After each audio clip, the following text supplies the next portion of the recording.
Welcome back, beautiful tri-state area. You're listening to A Moment of Zen right here on 710 WOR, the voice of New York, iHeartRadio. I'm your host, Zen Sams. Coming up in the PoliticGal segment, brought to you by OGPay.cm, we're featuring New Jersey's very own Holly Shepisi. That's Senator Schepisi, and she represents the 39th Legislative District, which includes 20 municipalities in Bergen County and 3 in Passaic.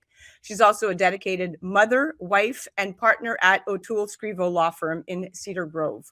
Now, while in the Assembly, amongst other things, she has been one of the most vocal representatives in Trenton, fighting against overdevelopment in the district, fighting to reopen restaurants, bars, and small businesses, fighting against the increased tax burdens and uncontrolled spending driving out the middle class. She has introduced legislation to change the unfair school funding formula that disproportionately impacts District 39 communities and, in fact, is the primary reason for high property taxes.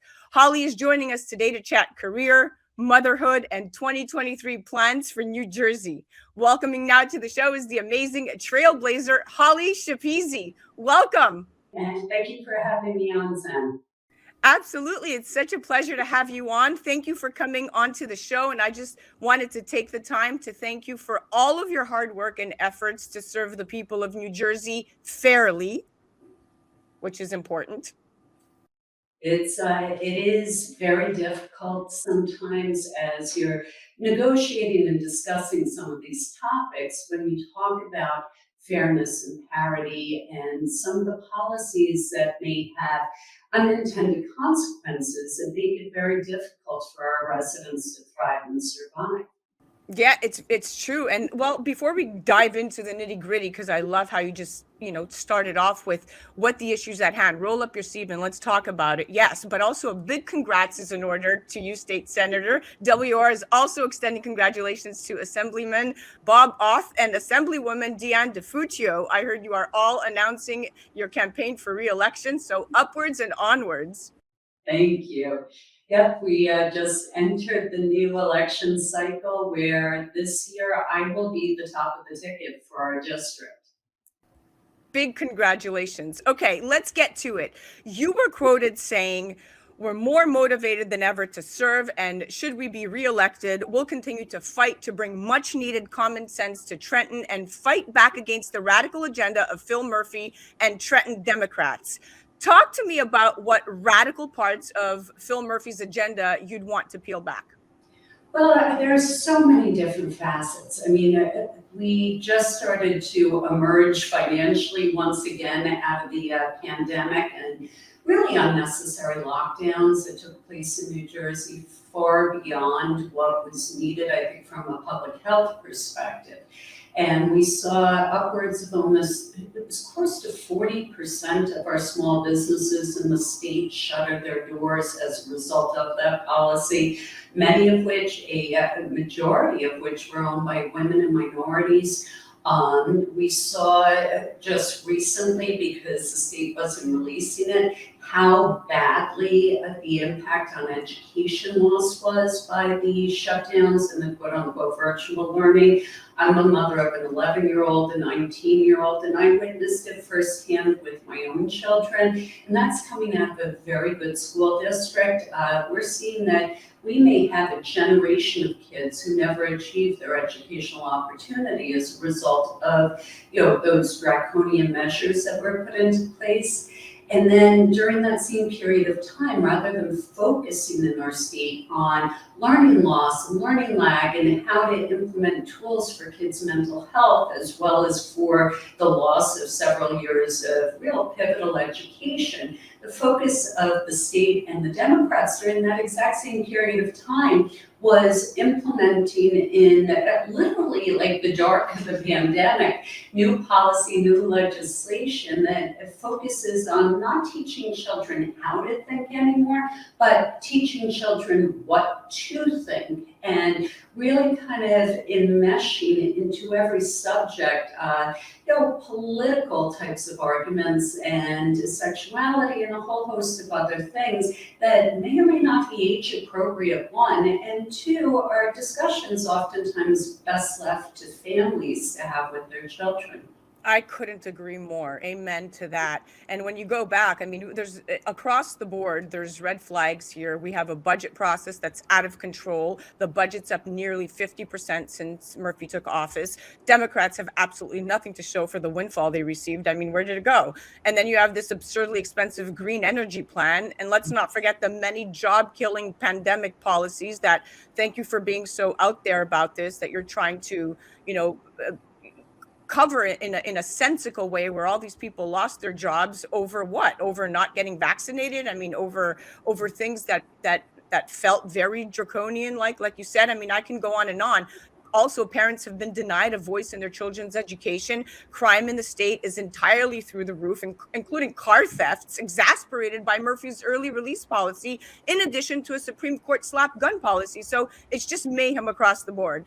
So let's chat mental health, okay? So for me as a mom, this is an extremely important issue. Suicide is now the second leading cause of death among young Americans.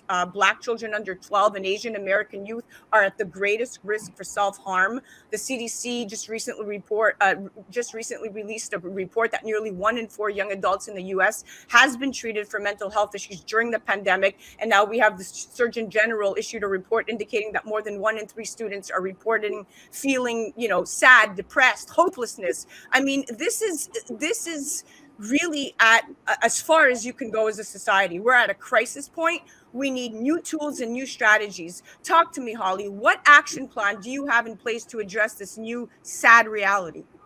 Well, as I have mentioned, being a mom to 2 children and talking with my friends and other associates, this is impacting almost every single family right now.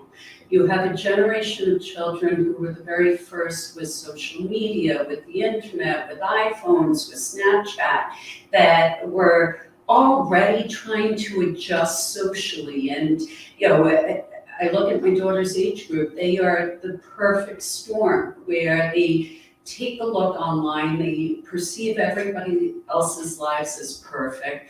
They got locked down for 2 pivotal years in their education, their junior and senior years of high school, and got released into college, having really no tools or skill sets or being able to handle what they just came out of, being locked down and going from 0 to 100 literally overnight.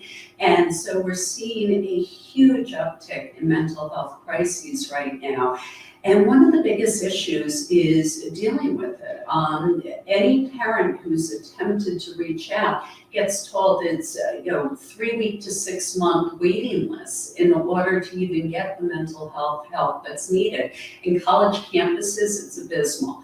College campuses, even the student health centers and the crisis centers, 6 weeks out oftentimes to get an appointment for a child. And you're crossing state lines with a lot of this. I think we really need to look at and encourage a very robust telehealth space within the psychiatric, psychology arenas. We need to enter into it and have more robust interstate compacts.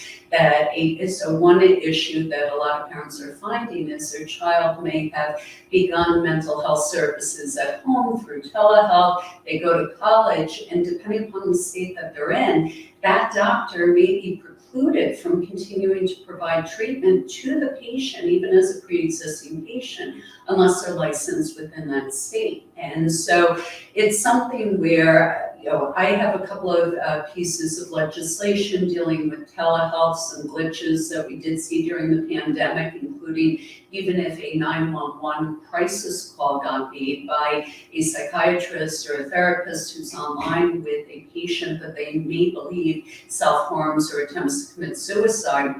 The way the system currently is set up is you pick up as a doctor, you dial 911. 911 gets dispatched to your location, not your patient's location. So that's one of the bills that I've actually drafted to try to correct that.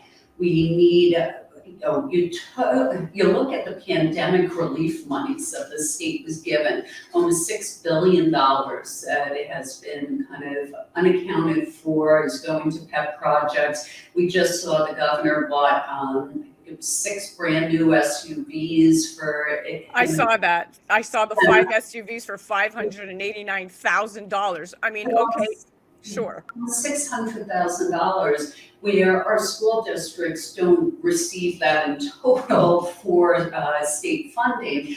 And so we need to fund mental health and mental health initiatives within our schools. Have therapists, have psychiatric help available for parents as go-to resources. We need to have all of that. I just want to be mindful of the time. All of that is extremely important, but I couldn't agree more, because if you look at overall New Jersey, the existing mental health program, the school-based youth services, I mean, this barely held on. And although now they extended the current system until 2024, but in October, Phil Murphy proposed the New Jersey statewide student support services, the NJ4S, which would have effectively ended the mental health services based at individual schools, programs, Holly, that have existed since the 1980s, in favor of a model that would force students and parents to call and schedule mental health services at a community health center rather than having students obtain services in their schools. I mean, what kind of a ridiculous proposal was that? So I can't wait for your proposal to unfold. Holly, thank you so much for joining. You're listening to A Moment of Zen right here on 710 WOR, the voice of New York, iHeartRadio. That was Holly Shepisi, state senator. We'll be right back after this.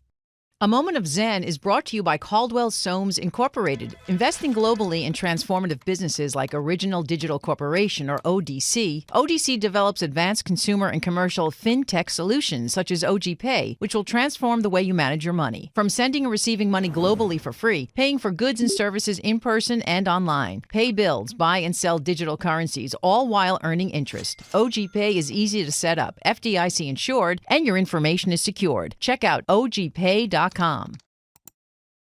Welcome back, my beautiful friends. You're listening to A Moment of Zen right here on 710 WOR, the voice of New York, iHeartRadio. Welcoming back to the show in our PoliticGal segment is the amazing Holly Shepisi. Welcome back. Thank you. All right, let's chat public sector. So it seems like unions and Phil Murphy should be peas in a pod. But after the State Health Benefits Commission voted to raise health insurance rates for New Jersey's public workers, one may wonder if Phil Murphy has a political motivation or simply dropped the ball for the people, arguably, Holly, who delivered him to Trenton in the first place. What are your thoughts on this? I think it was dropping the ball. I think when, out of the 7 days a week, you're supposed to be governor in the state of New Jersey, and you're traveling 4 to 5 days of that week outside the state, a lot of things are slipping through the cracks. This particular healthcare hike was unconscionable for a whole host of reasons. The members of the legislature were never given a heads up during the month-long budgetary process. There were no accommodations, there was no supplemental money, and this is at a time that due to rising employee costs, due to rising insurance costs, supply chain issues, and the economy, our municipalities, our school districts, our counties are already struggling to make budget. And without any heads up whatsoever, you're talking about a small community like Riverdale, New Jersey, that I live in. Depending upon the number of employees that are there, you could be talking about 6-digit, mid to high 6-digit increases to a budget without really any means of paying for it. And so you're talking in some instances 23% price hikes. And what people don't understand is, as a result of the union contracts, the municipalities, the communities can only pass off so much of that to the employees based upon the term of the contract and what's incorporated in there. So you're talking about massive, massive amounts of money that nobody was expecting to have to pay for, and really no pre-planning to do so. So the unions are upset for their members, the municipalities, the counties are exceptionally upset, the school districts. So you just had the city of Newark, which is one of the most staunch, Democratic areas, drop the state health benefit plan because they said they couldn't afford to do it.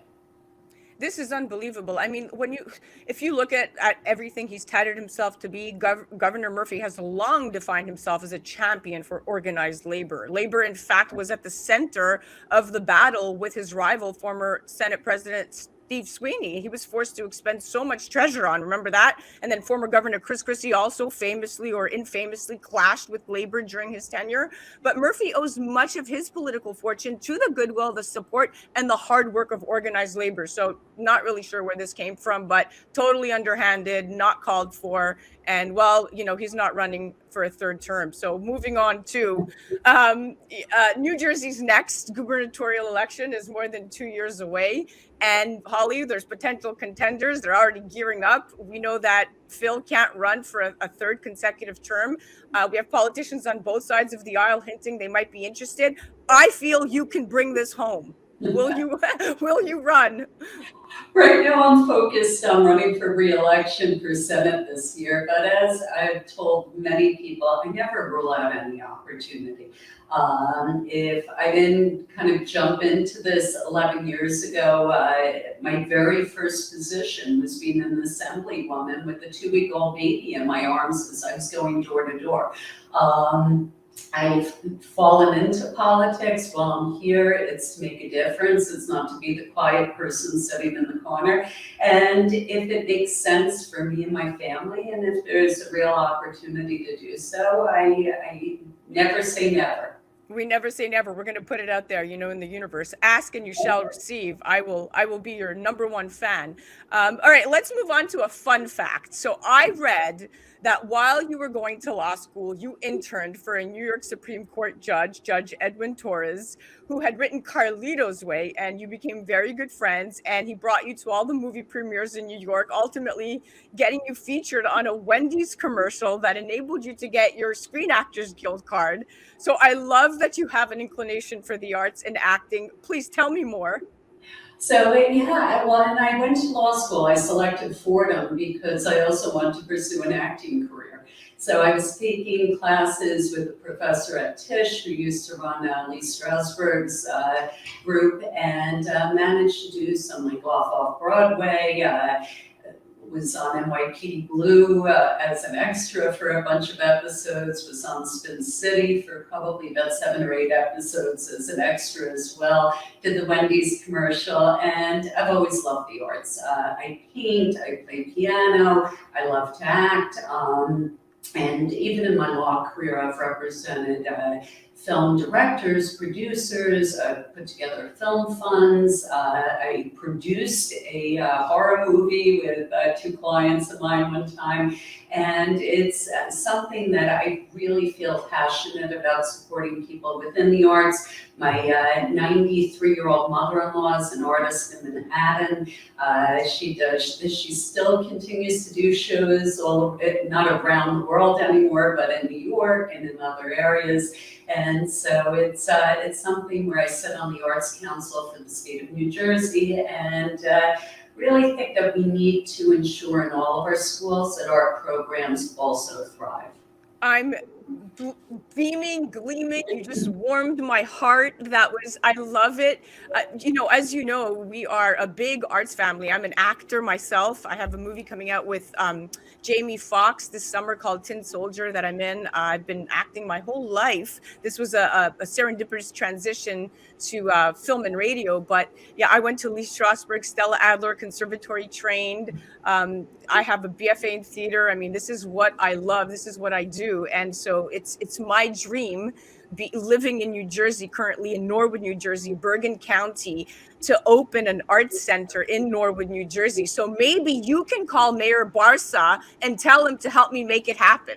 I will call Mayor Barca as soon as we hang up this phone, and I will highly recommend that we get moving on doing something. I think we should. I mean, my husband is the CEO of Romulus Entertainment, and when you talk about film funds and you talk about big people in the entertainment industry, Romulus Entertainment produced Halle Berry's directorial debut, which we sold to Netflix at the height of the pandemic for one of the biggest price tags in independent film history. We sold Apple their first Apple TV Plus called The Banker with Samuel L. Jackson, Nia Long, Nicholas Hoult, and that got nominated for an NAACP award and won. My husband produced Fences with Denzel Washington. He's currently in production in the tri-state area, specifically going to be utilizing our state of New Jersey and our robust tax credit for film, shooting a movie called Killing Castro. And it's the true story of when Malcolm X meets Fidel Castro for the very first time right here in New York City. So amazing stuff. And now I just found my soul sister for the arts and entertainment, Holly Shepisi. This is incredible. Well, I would love to collaborate and do stuff together in that space. Perfect. Well, I'm going to hold you to it because I'm going to go knocking on Barca's door because there's a really cool location that I've been eyeing, and I think it would be amazing right here in Norwood, New Jersey. But more to come. So glad that you came on. It was a pleasure chatting with you. I'll definitely have you come on again. And more importantly, let's get you to stay in the position you're in and then move on up to where the Women Matters trailblazers right there for the state of New Jersey. Yeah. Holly, thank you so much for joining. That was Holly Shepisi. You guys have to check her out. Head directly to her website at hollyshepisi.com. And more importantly, you guys have to understand that New Jersey needs all the help it could get. We are overtaxed. We don't have a good business climate. We're losing residents due to the way our state is run and our out of control spending. Our education system has been going downhill, and parents must have a say in their children's education. That's imperative. We sure pay enough taxes for it. There needs to be a new plan on property taxes and distribution. We need a two-party system where real changes are going to come in to improve our state, and we have to stop the migration of residents looking to enjoy their lives instead of being taxed to death. So therefore, we need Holly Shepisi. That was our PoliticGal segment brought to you by OGPay.cm. That senator resides in Rivervale, right here, homegrown. Her husband and 2 children live with her. Couldn't be more proud to represent. Make sure you're heading to A Moment of Zen. This is 710 WR, the voice of New York, iHeartRadio. We'll be right back after this.